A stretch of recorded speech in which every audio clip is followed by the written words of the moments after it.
Awesome. Tim Brandle, Cougar Collective. Thank you for coming back on. Last time we had you on was 6 months ago. Things have changed quite a bit since we had you on, even this past weekend.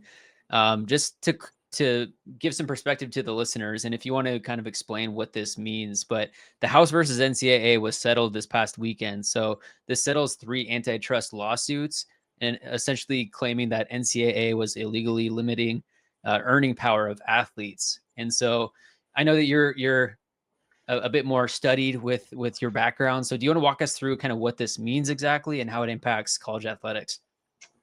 Well, it's a very, let's just say it's a fluid situation, and it's always has been. And kind of everybody in our, like the collectives type realm have been waiting for this to happen. We're all kind of just hoping and waiting for it to happen because it just means that there can be a greater level of cooperation between the collectives and the schools. There's a lot of schools that are just like shutting down their collectives, and that's their prerogative, and they can do whatever they want. At WSU, that's not going to be the case. It's just going to increase how much we work together. The biggest deal, at least what I anticipate as an attorney from what the House is doing, is it's basically just laying the groundwork and the framework to compensate the athletes who are currently at the schools, and like, trying to institute all these other different things that they just kind of like threw in that were kind of like the NCAA required them from, hey, if we're going to settle these, we want this and this and this and as well. And like they try to package all this stuff and throw it in there. And the stuff that they packaged up and threw in there, like, roster limitations and different ways that they can, manage I think anybody who's aware of what's in there, there's this new clearinghouse that they're putting together that Deloitte is going to like basically determine what's a fair market value for a deal. All that stuff. I mean, the lawsuits are just going to keep coming. And so that's kind of like the frustrating part is like, why even try? Like, don't try to do that because it's just going to delay everything. The really nice thing that's going to happen is that now there's a framework in place to pay out the former athletes who were unable to recover any sort of, like, before NIL even existed, like the Luke Falks of the world or the Jihad Woods of the world, who were exceptional college athletes, amazing for our institution, who were never able to receive any sort of compensation for that. Now there's a framework, and I guess I don't know if necessarily they called it a class action, but there is a class, quote unquote, a class of former athletes who can then put in their name and say, hey, my name is Luke Falk. I played football at this, period of time. And then they have like some calculus that they create to say like, you're worth X, and then they'll have some payout over time. And so it's a way to bring fairness to all these, older athletes who are like, what about me?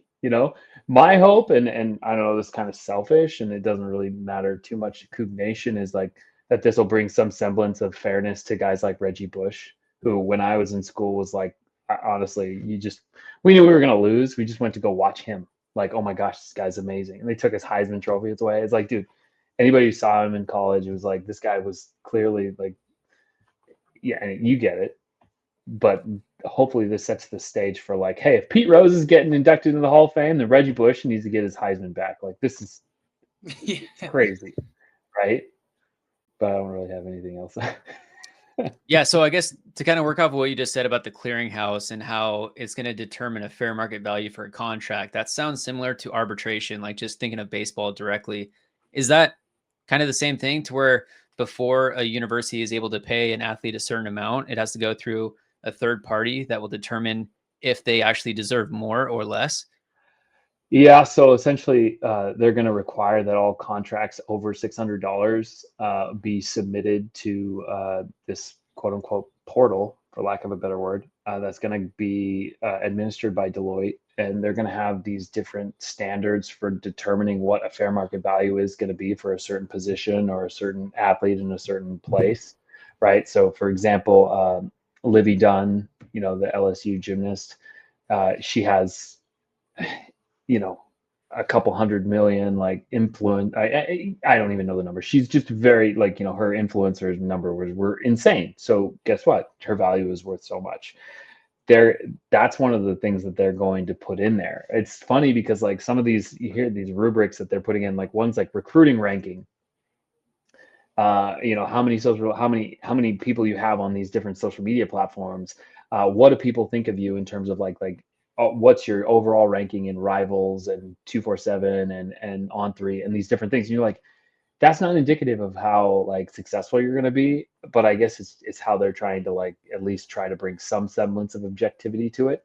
For us, like Cougs, we know like who cares, give me Hercules Matafa and his 2 stars any day of the week, you know, but they're going to be the ones who say they're going to be the arbiters who say, that deal is too much, or you can't do that deal, or you can't, that person's not worth this much, or based on that position grouping, he's not worth that much. And truly, it's just like a lawyer's dream. Like the lawyers all got paid for House. The lawyers are going to get paid to sue House, and it's like, it's just going to be back in 6 months. It's going to be back in the news. It's just a matter of time before someone tells a Michigan tight end that they're not worth that much money, and their collective, or I'm sorry, the University of Michigan is going to have to sue on their behalf to justify that position, and Deloitte's going to be like, well, this is how we did it. And it's going to get sued on antitrust grounds. Same thing. Same thing as we've been just the wheel's going to keep turning. But now the school gets to pay them. It's wild.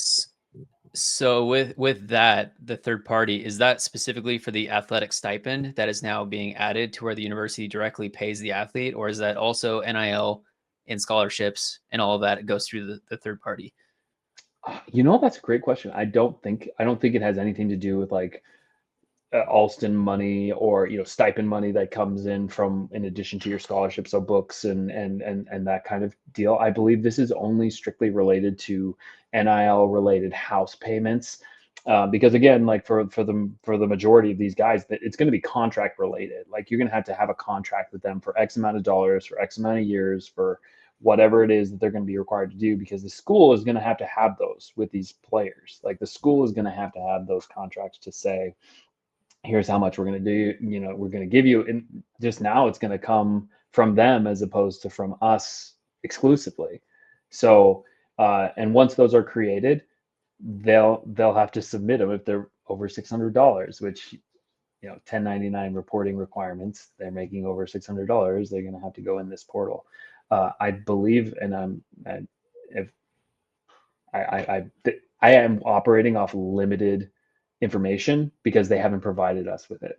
But I believe we have to provide our contracts that are entered into after the house settlement was agreed upon. We have to provide them. If it's a new contract, we have to send it in. We'll see what they say and what they have to do with my contracts. I don't know what they'll do. I guess like one thing that I did have a question on is kind of piggybacking on Connor here is what Ann McCoy said recently, and I'm just gonna reread it. Statement on the House settlement: WSU operationalize a budget structure to put scholarships, academic stipends, and NIL payments to use where they will be most impactful. So I guess break that kind of down from your side of things to the common fan. It's just going to kind of sort of be the modus operandi of what college athletics is today, which is, where it's going to be most useful is probably going to be towards the revenue sports, which is unfortunate for a lot of, the other student athletes who aren't necessarily operating in the men's basketball or the football team. But there's still going to be a consideration for those folks. And that's why, people have asked me like, hey, what is the Cougar Collective going to go away? And I was like, absolutely not. Like, we're not going anywhere. Like, we have fans, we have donors, we have supporters from all walks of life who give to us because they have control over where those funds go, who want the money to go to the women's volleyball team, who want the money to go to the women's basketball team, who want the money to go. Like, that's how we are differentiated from the institutional NIL. Is you don't really have a say as to where those funds are going to go. If you want to support a particular sport, you can donate to the CAF and say, I want this money to go to the track and field or volleyball or something of that nature. But with us, you can say, I want that money to go to X athlete, and we make it happen, right? So that's just one of those different things that we're and frankly, in conversations we've had with the administration, they don't want us to go anywhere. They don't want us to change anything. They want us to continue operating as we're doing because it's working. Like the model for us works, and they're just going to, for lack of a better word, they're just going to augment everything that we're doing. When in fact we're augmenting what they're doing. Like that we're just a support mechanism that is another vehicle for student athletes to like receive funds. Like why take that away? Well, we're still going to be here. Do you think that there's maybe a precedent being set that, okay, if Deloitte, this third party, is going to be effectively like the arbitrator, if we're looking at like the MLB side of things, how they do it, um, are we going to be running into issues where there's current athletes going, hey, I'm being evaluated at this and I'm not making it here? How does, how do you go about that? That's another significant point is we have no idea as to whether or not they're going to be privy to that information, right? We have no idea if they're going to be able to, on their side of things, say, The app. yeah, the athletes. We don't know how that's going to function, which in fairness, that's how it should function. They should be able to say like, hey, I have this many followers on TikTok. I have this many followers on Instagram. I have this many followers on Facebook. That needs to be considered in the nexus of what we're, evaluating my NIL at. Realistically, it's probably not going to get there for Washington State. It may, but unlikely. Just based on the caliber of athletes that we typically try to bring in and develop, it's different, right? It takes a different kind of person to live in Pullman for 4 years. Like we all know that. So, but that's a great point, Dylan. I would love to hear about that. I would love to learn about that. I want to know because I want to know what a person's value should be at, so that when we're having these conversations, I don't feel like I'm lowballing somebody. Like I want to know. That's important. I'm just trying to digest it all right now. Yeah, sorry. It's okay. There's Well, gonna be a lot of dead air because I'm true that there's parts of it that we're just Yeah. that, and in fact, I've conversations that I've had with Brad Corbin and compliance at WSU. They are sitting on these calls with Deloitte, with the NCAA, like all these different lawyers for the NCAA when they're discussing this stuff with House, and they're asking questions, and they're like, "We'll get back to you," and they never get back. And there's just like questions that these administrators at these universities are like, "Well, I guess we're just gonna find out," and that's how a lot of this is functioning. So that's why I'm like less than confident that this is gonna have a lot of success. the initial number comes out that there's now a salary cap of $20.5 million, and that's across all athletics throughout the country. So every university has a max 20.5 million. They could decide how they want to disperse that among different sports. Do we have any idea of? Well, I guess just today we saw news that there was a couple universities that have already gone private equity, and that Boise State Mm. potentially is going private equity. What are the odds that maybe WC goes that route? What does that look like? Does that mean that all of the university's assets are now collateralized? And if they aren't able to make certain metrics or meet criteria, then the private equity now has ownership of the university. You're asking all the right questions that are the ones that are the elephants in the room. What these, as someone who's like, that's kind of my 9 to 5 is working in the corporate world and doing this kind of stuff. When it comes to like private equity, there are a lot of conversations that you just go, wow, this is a really cutthroat world. And you do have to hit certain metrics in order to keep receiving funding. And they want their money back. Like that's how private equity works. They want Yeah. their money back. So I'm always sitting there reading these conversations on Twitter and things like that about private equity becoming involved. And I'm like, who are you talking to? Because I know folks in these worlds that are like, they need 3 years. If they don't get their money back in 3 years plus X amount EBITDA, then they're entitled to all these different things. And it's like, wow, how are these? It makes a big difference if it's a private university as opposed to a public. But as you mentioned, like Boise State's a public university. Public. Yeah. Like I would strongly caution WSU from going that route. And I don't know, maybe people are like, oh, but the money, and I'm like, oh no, the money is the money's the hook, and then they do scary stuff after the fact, you know. And we don't have a board of directors where they can just like, hey, I want 3 seats on that board permanently, you know. And what's your exit? When's your equity? You know, when's your equity exit? Like, what are we going to sell to another private equity firm, and then they get the football team? Like, I don't want to play for Oak Tree Capital, Washington State University Cougars. Like, it's just going to be, I don't know how they're going to do this whole thing. The amount of money that comes in with that and the amount of hooks that come in with it is a little bit more scary. I think that we have to get really creative in terms of how we're going to raise those additional funds. Like, state of Louisiana just has a bill on their governor's desk to add a tax to the gambling fees that they charge. I guess their gambling tax is going to go from like 20 to 25%, and that 5% is going to go straight to like NIL at all the schools in the state of Louisiana. Huh. And I was like, okay, can we Yeah. do something like that? Like, Washington has a lot of casinos. I mean, granted, they're Indian casinos, but like, is there any way we can get creative in that way, shape? I'd way rather explore creative, sustainable fundraising efforts as opposed to private equity, because it's a scary place. Yeah, and the last thing we'll tee off on, I guess, on the private equity news that came out today is like Front Office Sports came out with the article on Boise State's interest. Obviously, Penn State, UCLA already inked deals. But if you actually read the article, there's a kind of an interesting tidbit basically naming the Pac-12 conference. They're talking to Jeremiah Dickey, the AD at Boise State, and basically what it says is private equity investment could be available at the conference level in the future too. Dickey says that he expects there to be new opportunities through the Pac-12.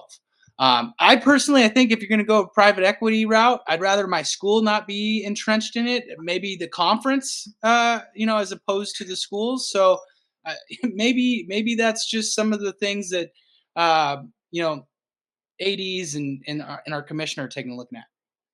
That's I didn't read this article, I full disclosure, but that would be the best possible scenario, would be to collateralize the Pac-12 enterprises and our, all the equipment, the cameras, the IP, all that stuff that actually has tangible value, as opposed to like, coming for, I don't know, student fees. Like, what would they go after? It's like, but if the They're Pac-12, gonna take the cub away. That's what they're gonna right? do. They're gonna add a $10 fee on every kid who walks in the rec center. Like, but that is a that's a cool way for them to possibly, leverage what Pac-12 does have that most other conferences don't. Right? Well, I think we're the only conference that owns our own network, right? Mhm. Oh, I guess the Longhorn Network. Texas owns the Longhorn Network. Is that right? That's So, true. but that would be a unique way that we could position ourselves in a better place than, say, the Big 12 or the ACC. Or the Get a leg AAC. up that way. Yeah, yeah. That's awesome. That would be. I got to read this article. And so I guess we got word recently that the University of Washington actually closed down Montlake Futures, their collective, and they're now the Dogs Or Unleashed, which is under the university's umbrella. And as you described earlier, by keeping the collective, when you contribute to the collective, you're able to say exactly where you want your funds to go, rather than just sending it to the Dogs Unleashed or whatever, or the Cougs Unleashed, and it just going to wherever they feel like the money should go to. So you're able to directly impact the sports that you care about the most and the players that you care about the most. So I guess big picture, how does this affect the Cougar Collective? I mean, realistically, it's just going to help us. Like, we're already planning, for those of your listeners who've been to any of our events, at on Fridays before football games. We typically have like a social gathering where we'll bring student athletes, and we've had them at the Lumberyard in the past. We've had them at the Round Top Grill at the Palouse Ridge Golf Course. We've had them a few different places, but this year we're going to have them, and I don't know if this has been announced yet, but we're going to basically do a kind of a joint event with the Cougar Athletic Fund to have them together. And what that's going to do is just going to increase our ability to like be more present and show people that, who we are and what we're about and why we're there and why we function, why we matter, and get our message out even more strongly. Like before, we're just like this ragtag group of volunteers. Now the university has been, we've been working with them pretty steadily for the last, 18 months to 2 years. But now it's like, now we're in lockstep. We can do things that the school can't. Like we can create brand partnerships. We can create deals with, the Pike Fremont, the beer that we made, the coffee. Like we can do things that the school as a public institution has a lot harder time doing. We're nimble and fast and quick, and we have volunteers who have expertise in certain areas that we can just leverage like immediately. Within, we came up with this idea that we were going to create this new brand store and yada yada yada, and that's going to go live later this summer. We started kicking around that idea in March. Like imagine how much time, energy, and resources and legislative hearings would have to go into that, for the university to be able to do this. And we'll talk more about it when it comes out, because we have a whole marketing plan and all this stuff. But we have exciting things that we're planning that are going to come out later this summer, including new brand opportunities, new beverage opportunities, new that's mostly beverages. But we're everyone was excited about the beer. We have other things that we're ready for that are going to come out later this summer. That's going to be all inclusive and all in one package, and we're going to be able to really sell things that Cougs really want to drink, Cougs really want to have, Cougs really want to wear, that the school just doesn't have that ability. And so we have created this way to monetize what Cougs are most passionate about, and that way, in that function, that the school really has their hands tied from, the state can't really allow them to do that. So we're doing our best to create as many different avenues to allow us to monetize what we're passionate about to help student athletes. And the school is just like, keep doing it. They're our number one cheerleader when it comes to this stuff. They're like, go, go, go, go. They can't do it, but we can. So here we are. One other quick question. In terms of like, okay, a lot of new players on campus for the football program and the basketball program.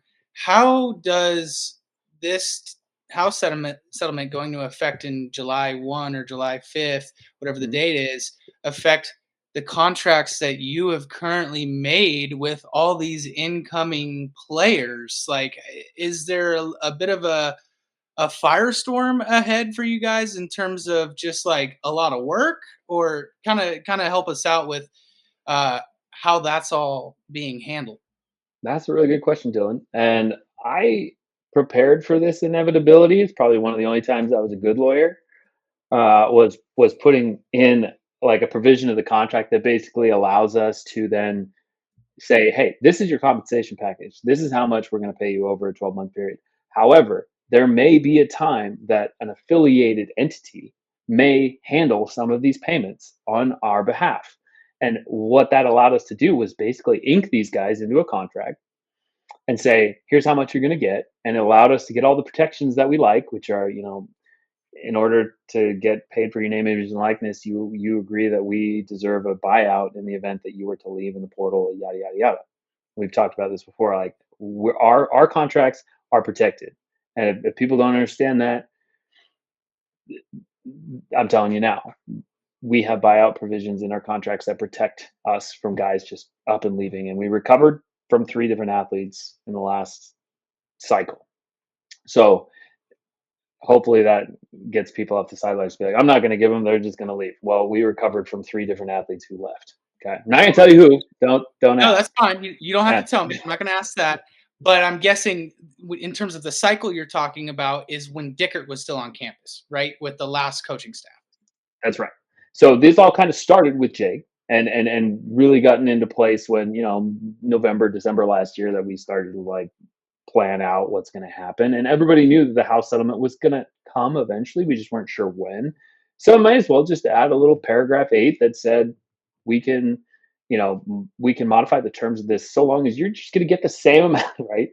Well, one time that I was good at lawyering, that you're going to get the same amount but it's gonna may come from a different source, and you agree that that's okay in the initial, and so that's a big conversation that the collective is going to have with the university, in the next, honestly, in the next couple weeks. We're going to compare notes, talk about where it makes most sense to, kind of commingle and have them take over a certain student athlete or whatnot to make it most beneficial for the school in terms of like a budget standpoint, and like help us all get to the next stage. It's like basketball already went through their cycle. Basketball's fiscal year is like way different, obviously, because of how March Madness ends and then the portal. And then basically you have to build your roster in April of the year before. So we had to commit a bunch of stuff that way to make sure that they were protected, knowing that the school is probably going to take, some of these contracts away from us in terms of payment, right? And there's a lot of moving parts, and there's been a lot of stress, and there's been a lot of hard work by all parties, including coaches and their staff, and to make it all work. But it's going to work. Like, it's going to work. It's already working. It's just a matter of now that we know when house settlement happened on Friday,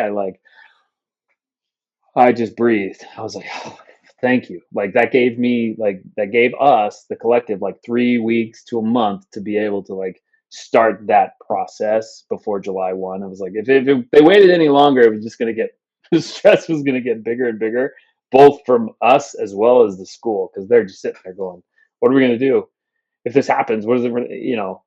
But now we have finality. We know what we're going to do, and we're going to operate exactly as we did before. There's just going to be another pot to help us fund our rosters. There's just one more way that we can do that, and we're all on the same team. Like the school is on the same team as us when it comes to this stuff. Where we communicate openly about everything. We share it all. They don't necessarily share as much the financial side, because again, theirs is so much more in flux. Like they have so many more things that they have to worry about in terms of payments and pots and things that they have to take care of.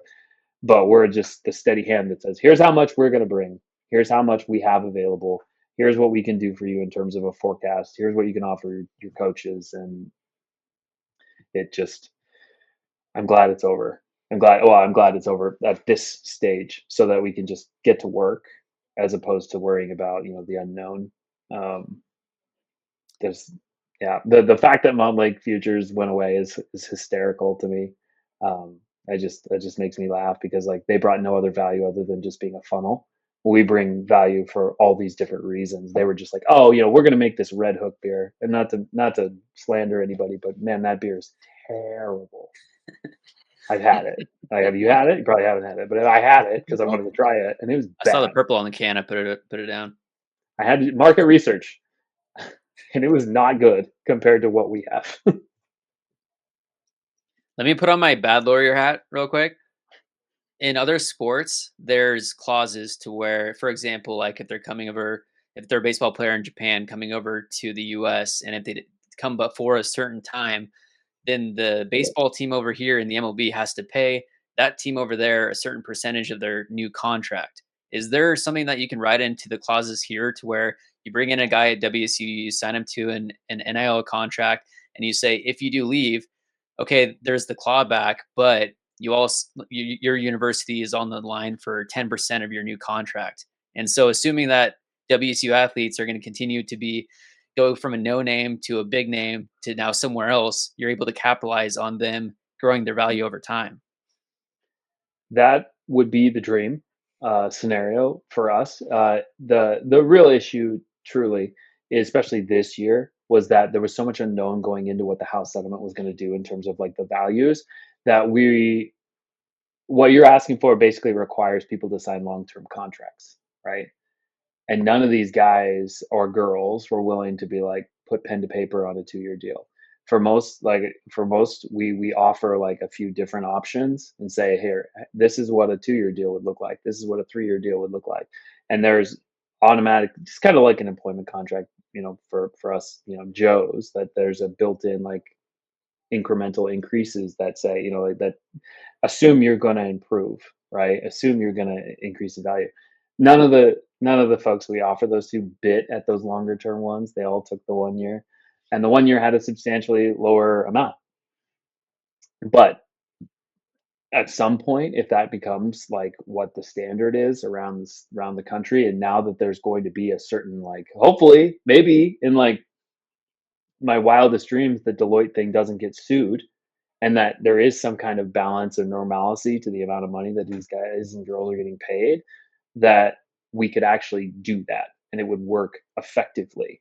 But at this point, we don't have that ability because nobody's willing to sign those agreements. It takes two to tango, and Yeah. they aren't dancing, right? So I would love it to do something of that nature, but you got to have two parties to the contract. So maybe someday in the future, but not right now. That's an interesting question, Connor, and that's something that has been in my mind as a fan. Where it's like, especially when you watch like Premier League soccer or you watch, Mhm. professional sports and what college athletics have turned into. It's like, how is this not the same? It's like when X basketball player takes off to X basketball school and he's making upwards of $700,000. You even 10% of that goes a long way coming back to Yeah. school, but obviously that's not something that's ready for use here. But one question I had too on the whole revenue sharing and this whole aspect is the Title IX side of things that come into it.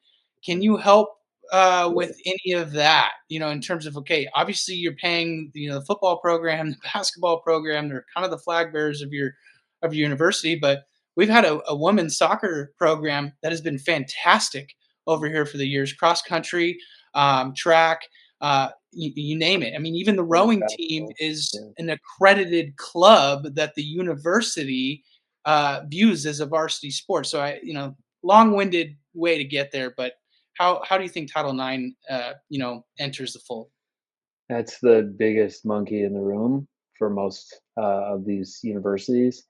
They're being there's been some ideas kicked around about it's revenue sharing, right? They're calling it revenue sharing, whereas where you basically you can make an argument to say like, okay, the football team brings in X amount of revenue and they're taking a cut of that, so it's not Title IX compensation. It's not like some employment deal where this male employee gets paid $150,000 to do the same job as this female employee who gets 5,000, right?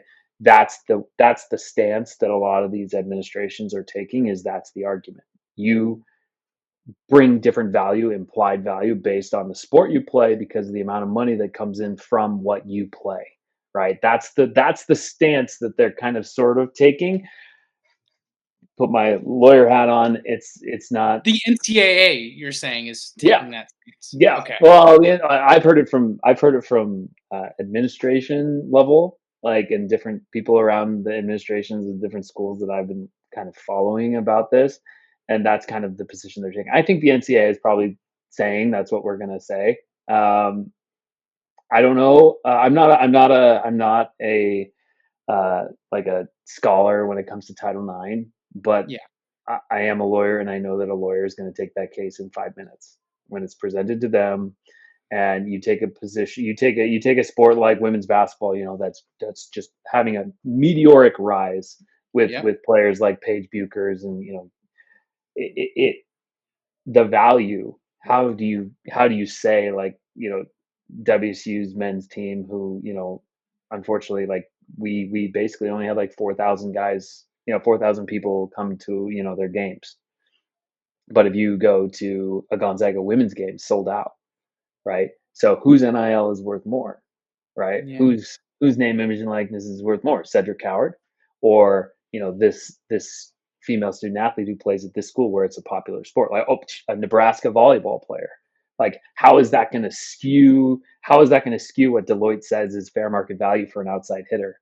I see all these different scenarios playing out of all these different lawsuits coming from all these different angles, and then the Title IX part of it is just going to be like just another, like, feather in the cap of a student athlete who has inherent, like, awesome NIL value, but they get paid less than the backup left guard.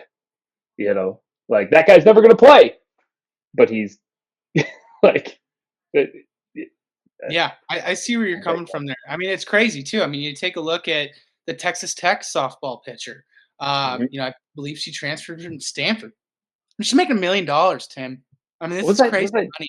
like there's like a Texas first baseman maybe? I don't remember. And she makes like $1 million too. It's like Yeah, I mean, it's unbelievable. When I see news like that, it's hard for me not to be like saddened or filled with jealousy. For lack of a better term. But interesting aspect, and I'm sure much more will be heard on that. In the future coming months. I'm just scared. I like a lot of this is fear too of Olympic sports getting completely decimated. Like I worry about that and how the money is going to flow differently and how that affects how a kid plays sports when they're younger. Like I know that sounds far fetched, but it's like if my son or daughter has a choice to play this or do they play that, and they're like, oh, I kind of like this, and be like, well, you can go play this. That it's like I don't.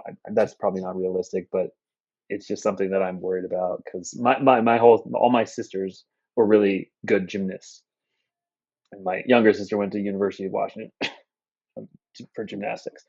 So The I don't want school out those sports to west. go away. What's that? It's the school out west. Yeah, yeah, it's over there. I have one more question and scenario. So there was Kirby Smart, the Georgia football head coach, came out recently talking how potentially high school commits are being paid upwards of $200,000 before they even get on campus. We saw a defensive end commit to University of Oregon, jump in a pool with Dan Lanning. He then decommitted like 3 weeks later. I'm sure he got paid money to do that. What does it look like when collectives or high school commits are getting paid money? What are the clawbacks like with that? How does the house settlement affect high school commits? I haven't seen anything regarding the house settlement about high school players. I have not seen that, so that might still be another area that the collectives will live in. Because again, I don't see how the school could pay a high school commit if they're not, like signing or I don't know. That's a great question, Connor. I don't have a good answer to that. What I would say is, I mean, it's wild. The thing that I mean, unless something crazy happens, WCU's not swimming in those waters. Like we're not going to be paying high school We're commits. not jumping in those pools.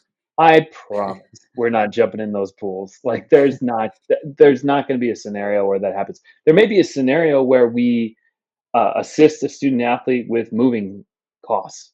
Like there may be a situation where we help them, with some unexpected. Zevi Eckhouse. Zevi's first NIL deal with us was us paying for his beat up car to make it from Bryant to Pullman. Like his car was like in shambles, or he needed a new radiator. I don't know the exact Oh details, man. but it was okay. Let's sign this agreement for this guy's going to be our backup quarterback. He's going to be our guy. Like he's going to be number 2 on the depth chart. Let's sign a deal with him. And how much is it? What? Nah, like there's like actual like denominators behind the dollars because like it was like an exact amount of what his auto bill was. That's what we did. We took care of him. But like, so I could see that in a high school sense. It's like so and so, comes from moderate means and they live in South Carolina and they need to come out here, or their parents want to come with them, like in a U-Haul. They need some funds to help them do that. But oh yeah, that's something that we would do. Just like the same thing. It's like we'd love to do stuff where we bring folks to Pullman so that they can see their son, daughters play. Like that's a big deal for us.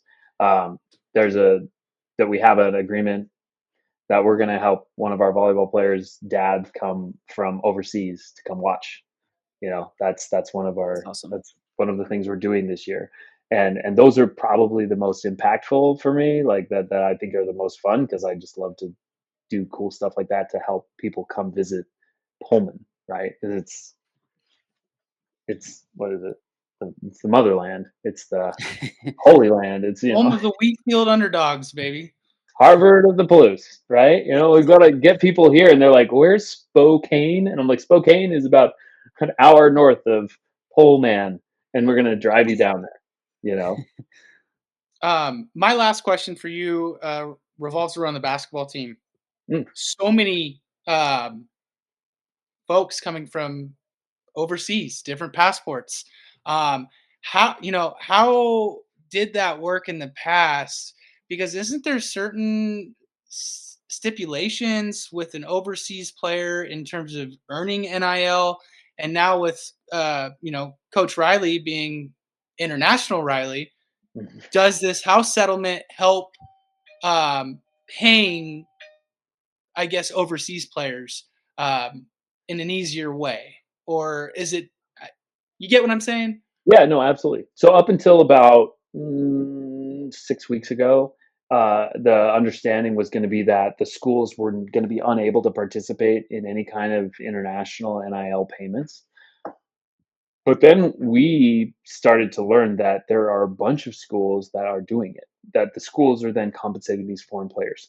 The way you do it and the way that we've been doing it is kind of unique and creative, and it completely legal when it comes to like F1 visa status. So the thing about an F1 visa is you're not allowed to do any work while you're in the United States under that visa, right? So if let's take Hildebrand, our Canadian guy. He cannot work in the United States for compensation. He can volunteer, like he can volunteer and do nice stuff in the community or read books to kids, like no problem. He just can't be compensated for that, right? But anytime you earn funds on an F1 visa, it like disqualifies you, and then they can terminate your visa, they can kick you out. So the collective was concerned, like, how is that supposed to work, for us? Luckily we had two test cases in football. So we had Nick Haberer, and then we had Evans Chuba, right? So we figured out, when we did a lot of research and we worked with some other attorneys outside and immigration attorneys, because that's not my bag. So we worked with them to figure out exactly how we could get around this. And like, oh, it's easy. Just have them do the work outside the United States. They can do the work anywhere outside the United States. They can, like, Simon Hildebrand could go to Mexico. Why would he go anywhere from Canada? But I mean, like the Finnish guys that we just got, they could go do work in Canada. They could film social media. They could do a live stream while they're at a hotel in Or Kimberly, Rehard British Columbia. Favors could be passing out Washington State jerseys to kids in Latvia. And that's what he did, right? And so all of that stuff is a part of, like, in their contracts. Basically, it says you're going to do X amount while you're not on U.S. soil. Do not do anything on U.S. soil. We will not accept it. We will not pay you for it. We will not compensate you for anything that you do on the U.S. In U.S. soil. So don't.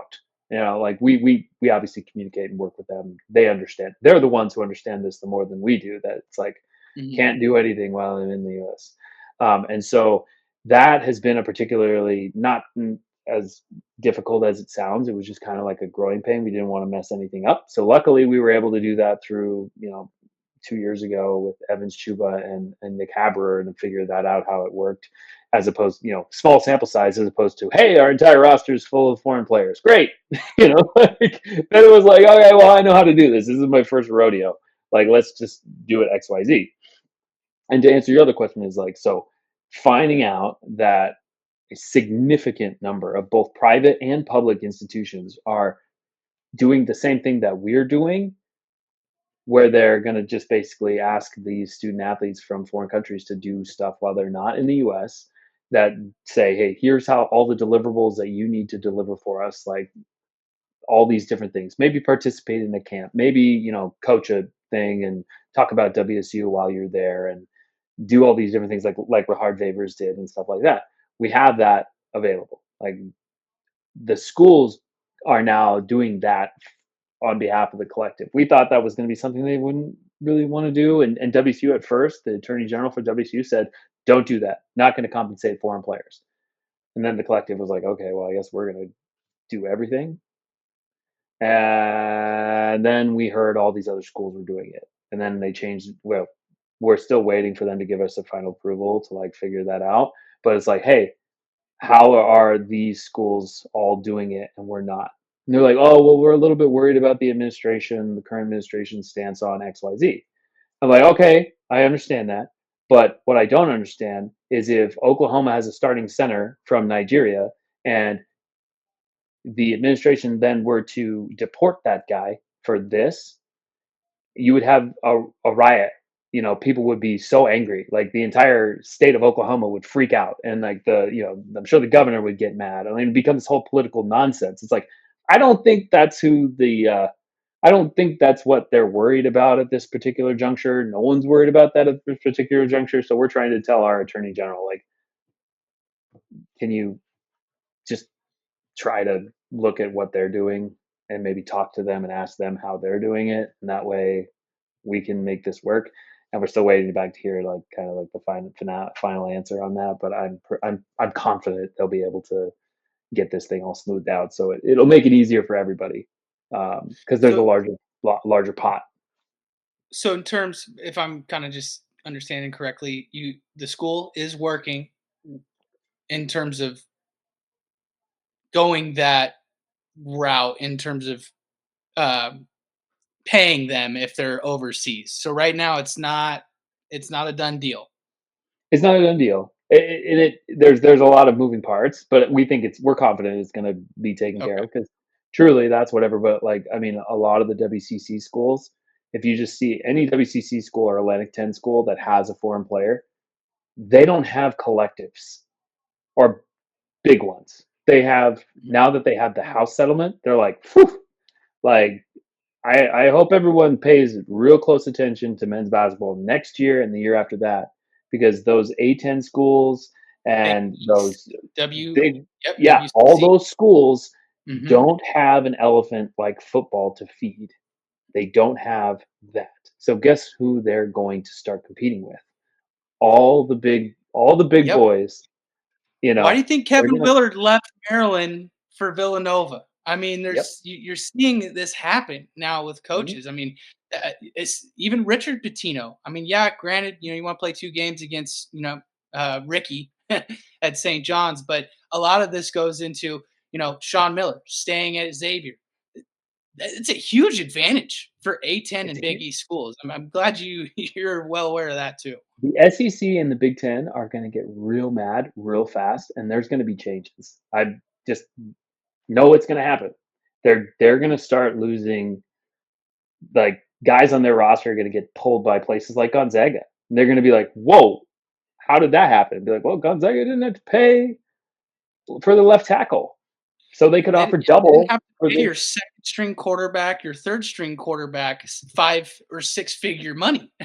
Yeah, and so SEC and Big Ten is going to sue and get all angry and say we need to change the terms of the house agreement. Everyone's going to get all mad. ESPN will get involved, I'm sure, Fox, and then it'll be this whole thing. I mean, it's going to be wild. It's a weird time. It's a really weird time. A lot of change. Well, Tim, really appreciate your time. Thank you for coming on. Gonna have to have you on at some point, maybe 6 months from now, just to kind of catch up and see where things are at. And if you're watching this, make sure to follow the Cougar Collective across social medias. Make sure to drink your Old Crimson Lager, become a member of the 1890 Club, contribute to the Cougar Collective. And again, thank you, Tim. Go Thank you guys. Cougs. Appreciate it. Go Cougs. Go Cougs.